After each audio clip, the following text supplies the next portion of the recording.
Nala lived in a cozy house in a small town. One sunny morning, she looked out her window and saw something peculiar.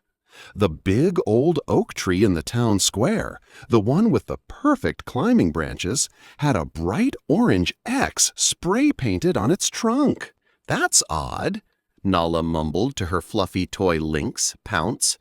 "I wonder why."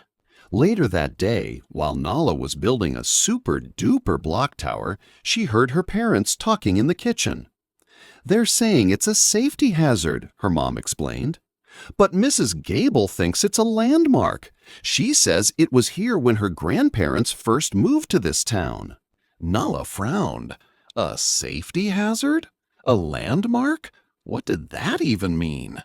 It sounded like grown-ups had very different ideas about the same tree. Was one idea more true? The next day, a notice appeared on the community board near the post office. It said there would be a community meeting about the oak tree at the town hall.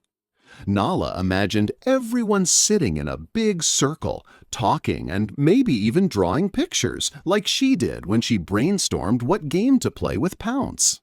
At the meeting, Nala peeked from behind her dad's legs. She saw Mr. Henderson from the park committee tapping a pointer on a chart. "The tree's roots are cracking the sidewalk," he said, showing a picture. "It could trip someone." Then Mrs. Gable stood up. "That tree tells the story of our town," she declared, her voice warm. "It's where generations have played. My heritage is tied to that tree." Nala saw some people nod when Mr. Henderson spoke, and others clapped when Mrs. Gable finished. Everyone seemed to have their own strong feelings and ideas about the tree. It was like they were all looking at the same tree but seeing different things. Nala thought about how she and her friend Liam always had different ideas about the best way to build a snow fort. Her perspective was that it needed to be super tall, but Liam's perspective was that it needed a secret tunnel. "We need to make a decision," said Mayor Thompson, a kind-faced lady.